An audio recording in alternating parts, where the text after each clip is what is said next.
All right, we are being recorded. Hello, beautiful people. I hope all is well. We want to thank you for joining us for our Global Perspectives in Veterinary Medicine online series, especially this fall series. And we have our first guest here. Before we introduce the guest, just want to let you all know this series aims to provide a better understanding of veterinary medicine's impact throughout the world and give you a comprehensive view of the various paths available to veterinary professionals by way of virtual trip around the world. Overall, these sessions are designed for you to place your career in a much larger global framework. And so today we have with us, and we're talking with Dr. Pattarin Opaschaitat, Head of Animal Health Development, Department of Livestock Development in Thailand, and a close partner here to PVM. Dr. Pattarin graduated with her DVM as well as her master's degree in veterinary epidemiology. She has served as a veterinary officer in the Department of Livestock and Development in multiple provinces throughout Thailand for over 10 years. She's worked with the National Institute of Animal Health and the Bureau of Disease Control and Veterinary Services. She's a good friend to the Purdue University College of Veterinary Medicine, and she's played an integral role in planning and teaching on our study abroad in Thailand in 2018.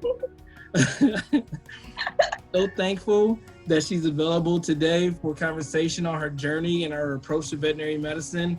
So let's give her a big hand and a YouTube round of applause. Okay, สวัสดีค่ะ Thank you for pick me from around the world. Now I'm ready to answer any question from your side. All right, this is excellent. No, thank you for joining us.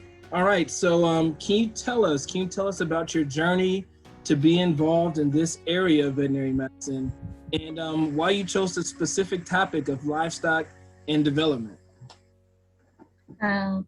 Actually, I started to work at Department of Livestock Development as a temporary veterinary officer in Bangkok. During I was waiting for the answer from the animal hospital of the Kasetsart University. It took time for 2 months to wait for the answer. And after that, I don't want to wait anymore. So I choose to quit to wait and come to apply for this job. And suddenly I got the job. After that, I worked for 2 years and then I take the examination to be a government officer. And my first place is in the regional officer of the livestock in the south of Thailand. I worked there for a year. My responsibility was support materials, inform more detail about information from the central part, and support the field works and follow up the job in 7 provinces in the upper south of Thailand. After that, I got a scholarship for my master degree, as that you have introduced me already. After I graduated, I moved my position to National Institute of Animal Health. So at this place, I got many opportunities to do the research. And also I know Dr. Samuel Yings here because my boss, she coached me and taught me to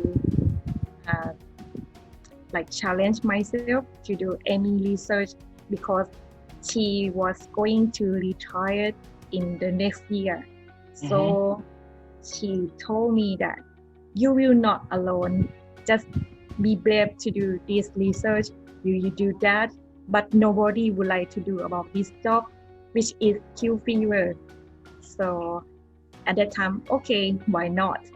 So I start the research with Dr. Sam with the Armford Research Institute of Medical Science in Thailand base, which in Bangkok. So I do the research with him and his team for 4 years. Wow. So I knew Dr. Eric Lombardini. Now he also back to Thailand be a director of FVM right now. And during the same time, I also work with CDC, FAO, and the Ministry of Public Health of Thailand.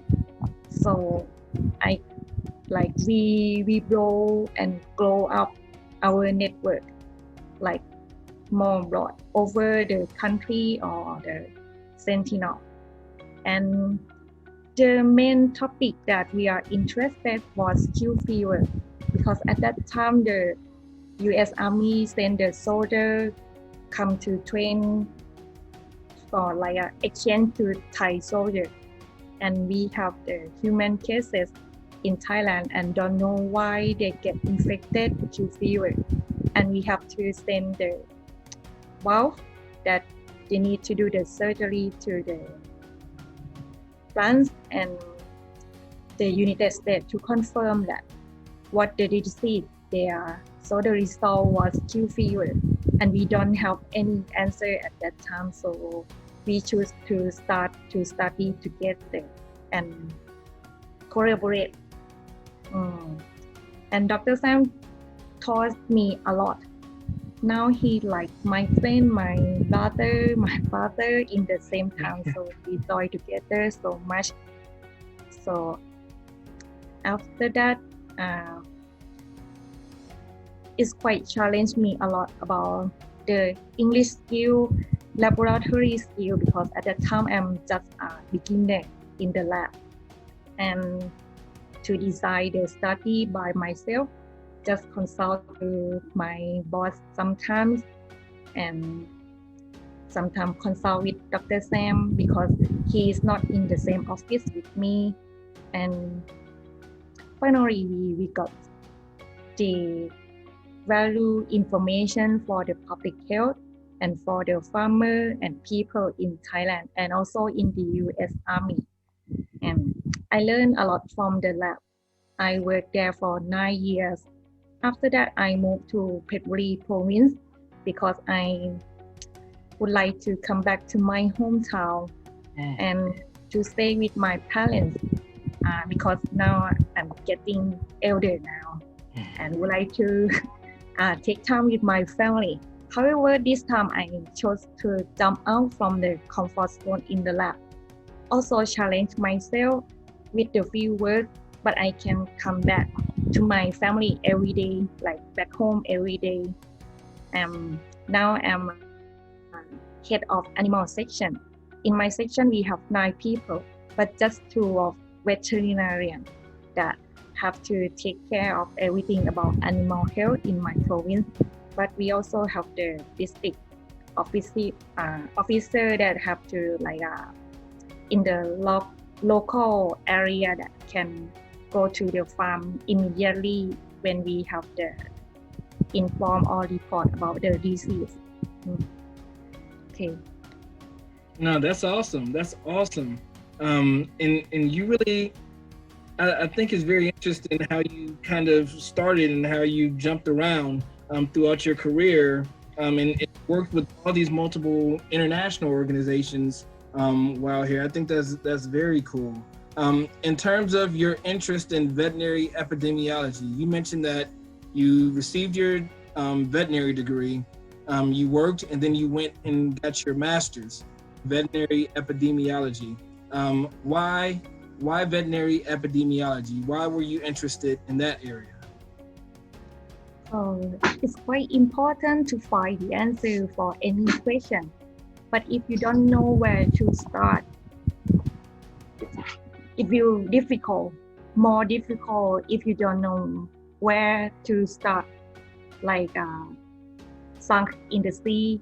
But if you know they have a step by step to ask the question or to find the answer, or who that you should ask, and what kind of the question that you should ask the farmer or the merchant, and have many tricks to find the answer from the liar. Because during the investigation, anybody can say anything. So you need to prove and like to estimate that which one is the real information or which one is the lie. Wow, that's very interesting. All right, and so you mentioned your role now within your province and how you all engage with the community. Can you describe your approach and philosophy to veterinary medicine? My approach comes from farmers, my colleagues, and the animals around me, because I think with the good attitude and take action, someday they will know that what you are doing. And be kind, be patient, and always do good manner to others, whoever they are, because the world is so small. So be good to the others and live and learn in every day. It's easy, but you need to be patient sometimes, and you should give before get. Because actually you should not expect something to get back from the other. In the appropriate time, it will come back to you in any good things. So you will know by yourself that this is your time. Oh, that's awesome. That's beautiful. That's beautiful. Thank you. Can you tell us about how you and your organization engage and serve the community? You mentioned your team now. How do you all engage and serve your community in your role? Actually, for the Department of Livestock Development, we do almost everything for farmers, such as prevention the animal disease, especially in livestock, such as give the vaccination for FMD or food and mouth disease, finding the serotype of FMD in each outbreak to check that our vaccine match to the serotype or not. Now, we also still have hemorrhagic septicemia, and this year we have African horse sickness. That it is the first time of this disease in Thailand. And about zoonosis, we have rabies that in US might not have now. We do OVH and castration in dogs and cats, both owned and stray animals. For avian influenza and brucellosis, we have active surveillance program in every year. And for the small farmers, like small farm, we give some treatment for the animals, and also educate farmers to be a farm standard slaughterhouse in standard diet all the country, and for vet clinic and hospital, and give a certification or a permission for each type of business. And we also have the laboratories, not even in Bangkok, but we have now we have 9 regional labs that support in each area of Thailand, in the northeast, in the west, in the east, and in the south. About the import and export criteria about the livestock product. And nowadays it's important to inform the public that what was happening, not to let them show any panic, because it will have more problem to us. So just before the panic and before the TV news, we have to announce the right information for the people. Oh wow, that's a big responsibility. Yeah.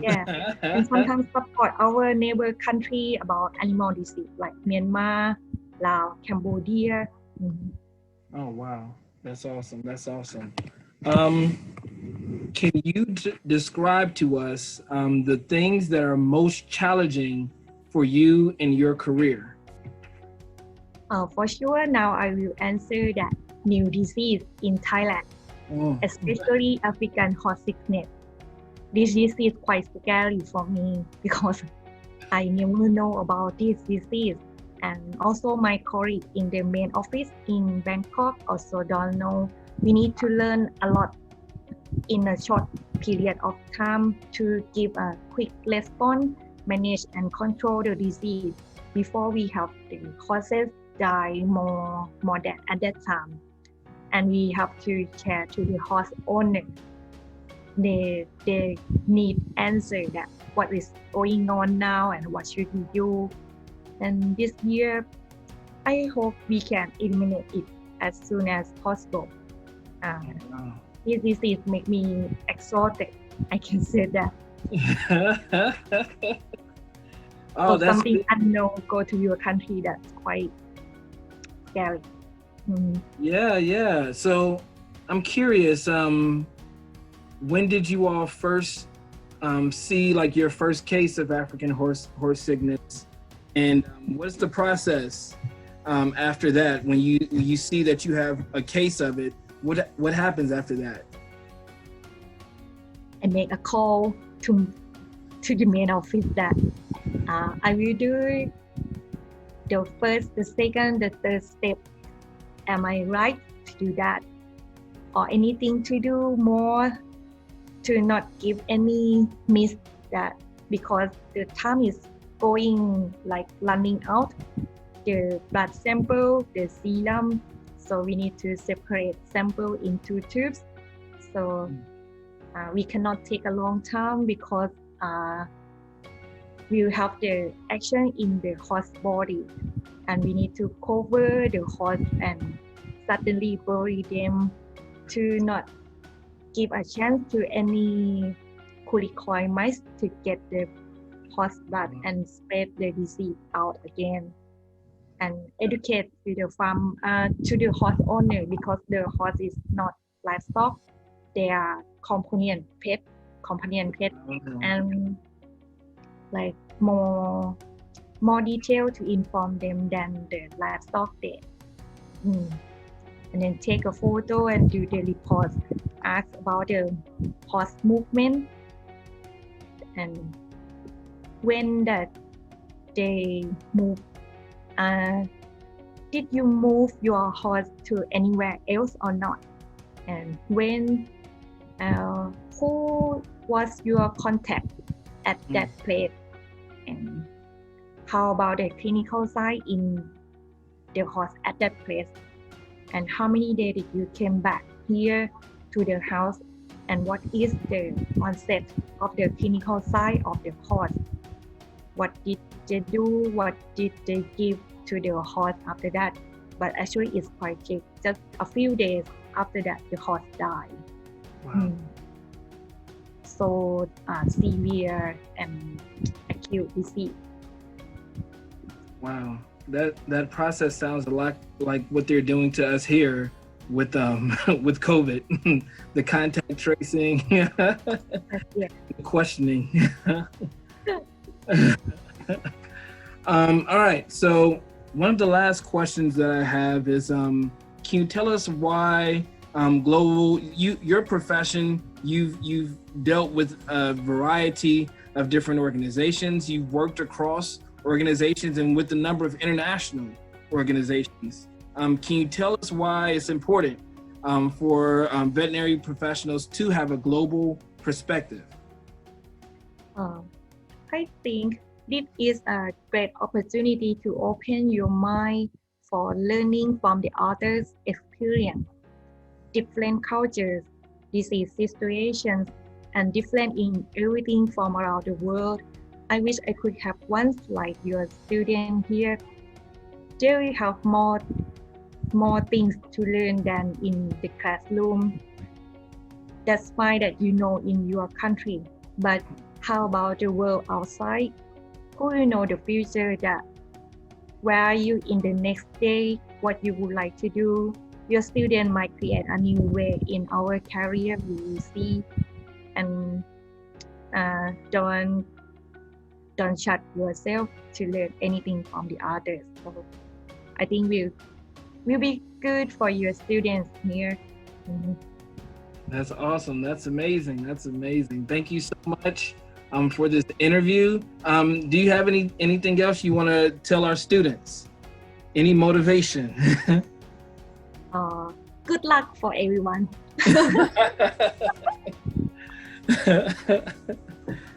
All right, this is awesome. Thank you so much for sharing your time with us today. And yeah, students, if you have any questions from this session, go ahead and send an email, and I'll let Dr. Pattarin know, and we can get those questions answered. But thank you all so much. You're welcome.